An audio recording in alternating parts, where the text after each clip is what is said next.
अस्सलाम वालेकुम। जैसे मैंने आप सबको कहा था कि हम कॉकटेल की म्यूटेशन से रिलेटेड वीडियो बनाएंगे और स्टार्ट करेंगे रेयर म्यूटेशन से। तो आज जो कॉकटेल की म्यूटेशन से रिलेटेड वीडियोस हैं उसमें पहली वीडियो हम एमरल्ड पे बनाने जा रहे हैं। मेरा फ़ोन आज फिर मेरे पास है और उसकी वजह ये है कि मैं बाद में पहले जनरली बताऊंगा क्योंकि हर चीज़ मैं याद नहीं रख सकता। उसके बाद मैं देखूंगा अगर कोई ऐसी चीज़ होगी जो मज़ीद बताने की ज़रूरत होगी तो मैं वो आप लोगों को फ़ोन से एक दफ़ा दोबारा चेक करके फिर बताऊंगा कि कोई और चीज़ होगी, क्योंकि मैं मिस आउट कर सकता हूँ। ये ह्यूमन एरर है और मेमोरी में इतनी कैपेसिटी नहीं होती कि आप ईच एंड एवरीथिंग याद करके बैठें या इस तरीके से चलें। हो सकता है वो चीज़ आपको पता भी हो लेकिन उस वक्त आप रिकॉल नहीं कर सकते। तो अब हम स्टार्ट करते हैं। एमरल्ड जो है ये कॉकटेल की 13th रजिस्टर्ड म्यूटेशन है। इसकी एब्रीवेशन ई और ओ है। अब ओ होने की वजह क्या है कि एमरल्ड का एक और नाम जो है वो ऑलिव भी है। आप एमरल्ड को एमरल्ड कहें या ऑलिव कहें, इसका मतलब एक ही है। आप अगर एमरल्ड को एमरल्ड ऑलिव कह देंगे या ऑलिव एमरल्ड कह देंगे तो ऐसी कोई चीज नहीं है, दोनों का मतलब एक ही है। ये ऐसे ही है कि आप एक चीज को बार बार बिला वजह रिपीट करते चले जाएं और उसको कोई नई चीज बनाने की कोशिश करें। तो जो भी आपको ऑलिव एमरल्ड कहे या एमरल्ड ऑलिव कहे उसको कहें कि भाई एक ही नाम है, आपने दो दफा क्यों बिला वजह लिखा हुआ। अब एमरल्ड जो है उसको ऑलिव के अलावा जो है वो सफ्यूज्ड सिल्वर भी कहा जाता है, सफ्यूज्ड येलो भी कहा जाता है, डाइल्यूट भी कहा जाता है और स्पेंगल भी कहा जाता है। इसके अलावा एमरल्ड जो है ये एक रिसेसिव म्यूटेशन है और रिसेसिव म्यूटेशन होने का मतलब ये है कि इसमें मेल और फीमेल दोनों स्प्लिट होते हैं, या दोनों विजुअल बर्ड चाहिए अगर आपको विजुअल बर्ड प्रोड्यूस करना है, या दोनों स्प्लिट्स चाहिए, या एक विजुअल और एक स्प्लिट चाहिए। आप एक बर्ड से स्प्लिट्स तो पैदा करवा सकते हैं अगर दूसरा बर्ड वो वाला नहीं होगा या उसका स्प्लिट नहीं होगा, लेकिन आप वो विजुअल बर्ड प्रोड्यूस नहीं कर सकते। तो इसके लिए आपको दोनों बर्ड चाहिए। उसके अलावा एमरल्ड जो है ये 1980s के अंदर पहली दफा जो है यूएसए के अंदर नॉर्मा और जॉन लुडविग की एवरी के अंदर एग्जिस्टेंस में आया था या पहली दफा निकला था। और उन्होंने यूएस के एक ब्रीडर से कंसल्ट किया जिनका नाम मार्गी मेसन है। मार्गी मेसन। नेम प्रोनाउंसिएशन में थोड़ा प्रॉब्लम भी हो तो आप लोग उस चीज को माइंड मत कीजिएगा क्योंकि नेम थोड़े से प्रोनाउंस करने में डिफिकल्टी होती है।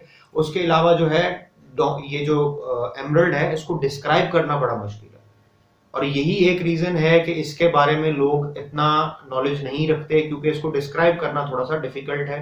अब क्योंकि कॉकटेल्स के अंदर ग्रीन कलर नहीं होता इसकी वजह से प्रॉब्लम ये आती है कि एमरल्ड के अंदर तो ग्रीनिश टिंट आ रहा होता है। वो ग्रीनिश टिंट कैसे आ रहा होता है, क्या चीज है जो ग्रीनिश टिंट को कॉज कर रही होती है। अब डार्क जो पिगमेंट है ये मेलानिन है वो जो है काफी कम हो जाता है, ग्रेटली रिड्यूस हो जाता है और ओवरऑल पेल टेन ग्रे की तरफ चला जाता है। और उसके साथ साथ ग्रीन इल्यूजन देने के लिए जो आपका येलो है वो ग्रे के साथ मिक्स होके एक ऐसी इल्यूजन देता है जिस इल्यूजन को आप एमरल्ड का कलर कह सकते हैं, जिसमें आपको एक ग्रीनिश सा टिंट नजर आता है और आपको लगता है कि यार इसमें कोई ग्रीनी शेड आ रहा है। बट हर एमरल्ड के अंदर जो है ये शेड नहीं आता, इसके अंदर काफी वेरिएशंस हैं। मैं इंशाल्लाह कोशिश करूंगा एंड पे अपने कुछ बर्ड्स की वीडियो डालूं, बट वीडियो के वो एंड पे होंगी।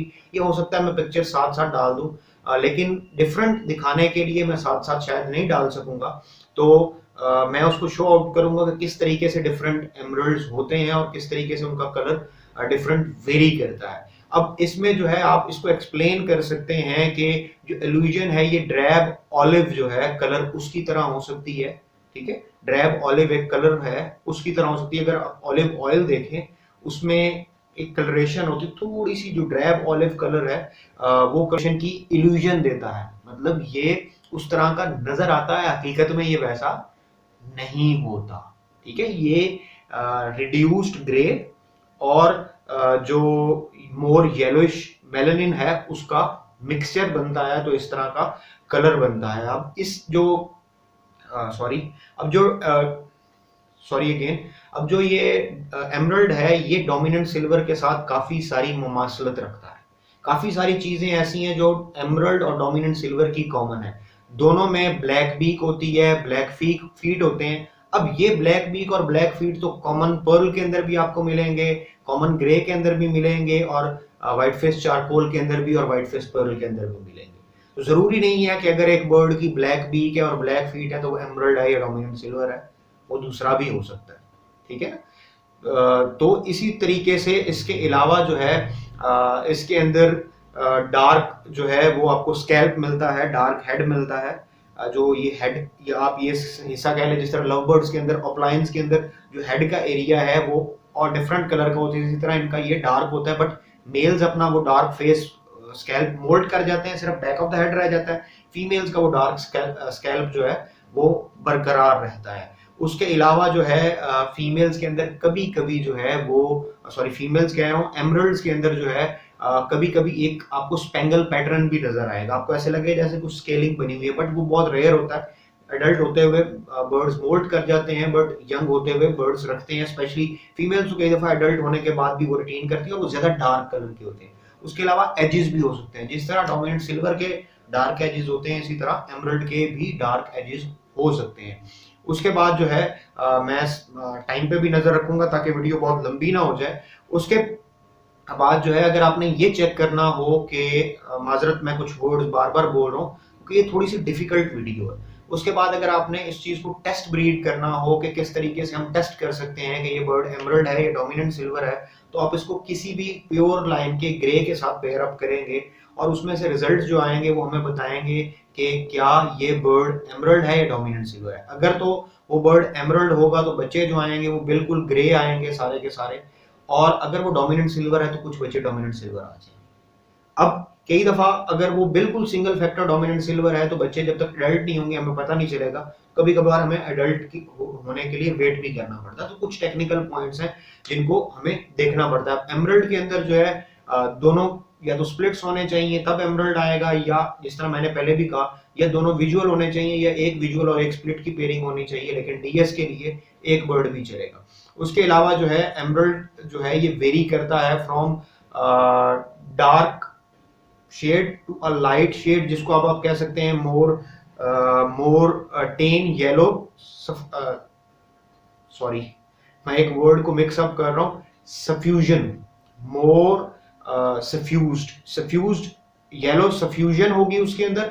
लाइट ग्रे जो है वो कम हो जाएगा, और जब उसके अंदर टेन जो है ना वो ज्यादा होगा, मोर टेन होगा मतलब मोर डार्क होगा। ठीक है। और येलो सफ्यूजन कम होगी तो वो थोड़ा सा डार्कर बर्ड अपेयर होगा। और अगर उसके अंदर येलो सफ्यूजन जो है वो ज्यादा होगी और जो ग्रेइश शेड है वो थोड़ा सा कम होगा, इसका मिक्सचर होगा, तो वो आपको ज्यादा ग्रीन होता हुआ बर्ड नजर आएगा। या उसको आप एक बर्ड को आप टेन जो है वो कह सकते हैं और दूसरे बर्ड को जो है आप येलो सफ्यूजन या येलो सफ्यूज बर्ड कह सकते हैं। उसके अलावा जो है सॉरी मैं जरा एक्साइटेड हो रहा हूँ इस वीडियो को बनाते हुए क्योंकि मैं कोई भी पॉइंट मिस आउट नहीं करना चाहता। उसके अलावा जो है ये गुड ब्रीडर्स होते हैं। एमरल्ड बहुत अच्छे ब्रीडर हैं, जिस तरह ग्रे कॉकटेल जो है वो बहुत अच्छा ब्रीडर होता है, इसी तरह एमरल्ड भी बहुत अच्छे ब्रीडर होते हैं। और इनके बारे में लिखा गया है कि नॉर्मल बर्ड्स, नॉर्मल दूसरे जो कॉकटेल्स हैं उनके मुकाबले में अच्छी ब्रीडिंग देते हैं। और कुछ आर्टिकल्स में तो ये भी लिखा गया कि 5 से 7 बच्चे जो है वो प्रोड्यूस करते हैं। बच्चे जो हैं वो देखने में बचपन में एक जैसे लग सकते हैं, बट एडल्ट होने के बाद वो मुख्तलिफ हो जाते हैं। मेल और फीमेल जो है, मेल जिस तरह मैंने कहा कुछ अपनी चीजें मोल्ड कर जाते हैं, फीमेल जो है रिटेन करती हैं। अब जो उनके टिप्स हैं, फेदर्स की टिप्स हैं, वो पेल होंगी, पेल टेन होंगी। ठीक है। लुक ऐसी आएगी जैसे पेल टेनिंग आ रही है उसके अंदर, और नॉर्मल बर्ड के अंदर या आपको किसी और के अंदर ये चीज नजर नहीं आएगी। शुरू में आप उसको सिनेमन के साथ या और बर्ड के साथ कंफ्यूज कर सकते हैं, बट विद टाइम आपको समझ आ जाएगी। इवन जो आपके पास येलो शेड के अंदर पाइड्स निकलते हैं या आपके पास कॉमन वाइट्स निकलते हैं, आप थोड़ा बहुत उनके साथ मिक्सअप कर सकते हैं, बट जैसे जैसे आप ब्रीड लेंगे आपको पता चल जाएगा ऐसा नहीं है। और उनकी बॉडी के ऊपर जो है वो ग्रीन येलोइश टिंक्ट जो है वो आपको फील होगा। और फ्लाइट फेदर्स जो हैं उनके, मैंने पहले जिस तरह कहा, फ्लाइट फेदर जो हैं उन पे आपको टेन येलोइश जो है वो टिंक्ट नजर आएगा। आप उसको कह सकते हैं कि येलो, सॉरी एक वर्ड है पेल टेन, येलो पेल टेन। ठीक है। उस तरह का आपको वो look like pale ten, sorry yellow पेल टेन नहीं, पेल टेन होगा। और यंग में जो है वो बिल्कुल बरकरार रहेगा, मेल फीमेल दोनों के अंदर। और एडल्ट में जो है वो हमें कम होता हुआ नजर आएगा। उसके अलावा जो है एमराल्ड्स के अंदर अक्सर औकात कहते हैं कि जी हम स्प्लिट्स को किस तरह पहचानें। अब प्रॉब्लम ये है कि आप नॉर्मल बर्ड अगर आपके पास है तो उसमें से आप स्प्लिट्स को नहीं पहचान सकते। एक पहचान बताई गई है बट उसका हरगिज मतलब ये नहीं है कि ये मैं पहचान बताऊं और उस पहचान के बाद लोग अपने नॉर्मल बर्ड्स में देखने फिरे। मैं बताऊंगा कि क्यों नॉर्मल बर्ड्स में भी ये चीज हो सकती है। वो ये है कि उनकी बॉडी के ऊपर चॉकलेट ब्राउन कलर जो है वो बैक ऑफ द बॉडी वो आपको नजर आ सकता है। आप उसको डीएस के साथ मिक्स कर सकते हैं। अब ये चॉकलेट ब्राउन जो कलर है उनकी बैक साइड पे जब नजर आता है, ये कॉमन बर्ड्स के ऊपर भी नजर आता है। और उसकी वजह क्या है? सिनेमन की बीच में ब्रीडिंग या पर्ल की ब्रीडिंग। इवन अब हमारे पास जो कॉमन ग्रे कॉकटेल है वो प्योर रहा ही नहीं है, उसके अंदर भी आपको नजर आ जाएगा। तो उसको आपने स्प्लिट्स नहीं समझ लेना। खुदा के लिए ये ना हो कि मेरी इस वीडियो के बाद सिर्फ ये हिस्सा बीच में से काटा जाए और कहा जाए कि एमरल्ड स्प्लिट्स जो होते हैं उनकी बॉडी के बैक साइड पे जो है चॉकलेटी ब्राउन कलर आ रहा होता है और नॉर्मल बर्ड भी स्प्लिट्स कह के बेचे जाए। तो जिससे भी आप बाय करें वेरीफाइड सर्टिफाइड आदमी से और रिंग बर्ड बाय करें, ताकि आपके साथ कम से कम जो है वो धोखा हो सके। सॉरी, असल रमजान की वजह से गले में भी जो है वो नमी उतनी बरकरार नहीं होती, इस वजह से मुझे बहुत ज्यादा सांस भी लेना पड़ रहा है। उसके अलावा जो है आप इसको ये भी मतलब कह सकते हैं कि ये चॉकलेटी ब्राउन कलर है ये नॉर्मल बर्ड्स में सिनेमन की वजह से, पर्ल की वजह से, बहुत ज्यादा क्रॉस ब्रीडिंग की वजह से आ जाता है, बट इसका हरगिज मतलब नहीं है कि वो स्प्लिट्स होंगे। उसके अलावा एमरल्ड क्यों इतना कॉमनली नोन नहीं है या क्यों इतनी ज्यादा ये बर्ड आपको देखने को नहीं मिलते, उसकी एक बड़ी मेजर वजह है। वो मेजर वजह ये है, मैं एक मिनट टाइम चेक कर लूं। वो मेजर वजह ये है कि आपको एमरल्ड के अंदर बहुत क्वांटिटी में मेल देखने को मिलते हैं और बहुत ज्यादा कम क्वांटिटी में फीमेल निकलती हैं। अगर सपोज आपके पास 15 बर्ड्स निकले हैं तो 15 के अंदर से 10 जो है वो मेल्स होंगे और 5 फीमेल्स होंगी। इसकी वजह से ऑब्वियसली फिर आप उतनी पेयरिंग नहीं कर पाते और आप उतने अच्छे से रिजल्ट नहीं ले पाते। और अक्सर औकात स्प्लिट्स बनाने के पीछे रीजन भी यही होती है। स्प्लिट के साथ पेयरिंग करने के पीछे एक रीजन ये भी होती है। अब मैं आपको एक बड़ी मजे की चीज बताता हूँ, वो ये है कि एमरल्ड के अंदर स्प्लिट ऐड करने से एक तो एमरल्ड का साइज छोटा नहीं होगा, दूसरा आपके पास बर्ड ज्यादा लग जाएंगे, और तीसरी चीज ये है कि एमरल्ड के एग्स का साइज भी अच्छा होगा, जो बच्चे पैदा होंगे उनका साइज भी अच्छा होगा और इम्यून सिस्टम भी उनका बेहतर होगा। तो आपको थोड़े थोड़े अरसे के बाद उसमें ऐड करना है। अगर आप emerald to emerald cross breed करवाते रहेंगे तो 2-3 जनरेशन मैक्सिमम 3 जनरेशन के बाद बर्ड का साइज कम होना शुरू हो जाए। तो मैं कहूंगा कि ज्यादा से ज्यादा आप 2 जनरेशन को इस तरह क्रॉस ब्रीड करवाएं और उसके बाद जो है आप इनको कॉमन ग्रे के साथ या व्हाइट फेस चारकोल के साथ पेयर अप करें ताकि आपको रिजल्ट्स मिले। अब एमरल्ड को किन म्यूटेशंस के साथ पेयर अप नहीं करना चाहिए? एमरल्ड को उन म्यूटेशंस के साथ पेयर अप नहीं करना चाहिए जो मेलानिन अल्टरिंग म्यूटेशन होती है या मेलानिन रिड्यूसिंग म्यूटेशन होती है। अब ये कौन कौन सी म्यूटेशन है? Such as lutinos, fallows, recessive silver, dominant silver and most importantly and specially cinnamon. आपको सिनेमन के साथ नहीं करना चाहिए इसको पेयर अप। अब क्यों नहीं करना चाहिए? सवाल तो ये उठेगा ना ज़हन में कि क्यों नहीं करना चाहिए। अब ना करने के पीछे एक वजह है। वो वजह ये है कि एमरल्ड का जो ये ग्रेनी जो टेन ग्रे टोन है और येलो टोन है, जब ये मिलती है तो एमरल्ड का कलर बनता है। लेकिन जब वो उसमें ब्राउन टोन आ जाएगी तो फिर वो उस तरीके का मजे का कलर नहीं बनेगा। बहुत लोगों को एमरल्ड जो है सिनेमन एमरल्ड बहुत ज्यादा पसंद होते हैं, लेकिन मोस्टली लोग जो एमरल्ड चाहते हैं वो उसको पसंद नहीं करते। इसकी वजह से बेहतर है कि आप सिनेमन की पेयरिंग ना करें। हाँ, अगर आपको सिनेमन एमरल्ड देखना है या कोई आपसे सिनेमन एमरल्ड लेना चाहता है तो फिर आप ये काम कर सकते हैं। अब एमरल्ड के अंदर जो व्हाइट फेस एमरल्ड्स हैं, मैं म्यूटेशंस पे भी जाऊंगा बट वो अगली वीडियो में जाऊंगा क्योंकि ये बहुत लंबी हो रही है। और उसके साथ साथ मैं म्यूटेशंस बताते हुए, एमरल्ड की म्यूटेशंस बताते हुए उसकी एक फिजिबिलिटी भी आपको बताऊंगा और कोशिश करूंगा कुछ पेयरिंग्स के रिजल्ट्स भी बता दूं। बाकी आप लोगों के क्वेश्चंस के बाद मैं आंसर करने की कोशिश करूंगा। अब जो व्हाइट फेस एमरल्ड है वो देखने में बिल्कुल डबल फैक्टर डोमिनेंट सिल्वर जैसा होता है, और जो कॉमन एमरल्ड है वो देखने में एक सिंगल फैक्टर डोमिनेंट सिल्वर जैसा भी हो सकता है। तो आपको ये ख्याल रखना है। अब डिफरेंशिएट किस तरह करना है? देखने में तो वो एक जैसे लग रहे हैं। जो डीएस है उसके स्लाइट टेन ग्रे जो है उसके ऊपर लुक सिल्वरिश टोन आ रही होगी, स्लाइट ग्रे सिल्वरिश टोन जो है वो उसके ऊपर आ रही होगी और आप उसके तरीके उससे जो आइडेंटिफाई कर सकते हैं। बट मैं फिर ये कहूंगा कि बेहतर है कि आप एमरल्ड और डीएस जो है उनको सेपरेट रखें, मिक्सअप ही ना होने दें। उनके बच्चे जब अंदर ही बॉक्सेस के अंदर ही उनको रिंग कर दें ताकि वो बाहर निकलें, और रिंग्स को नोट डाउन करके रखें ताकि जब वो बाहर रखें तो मिक्सअप ना हो।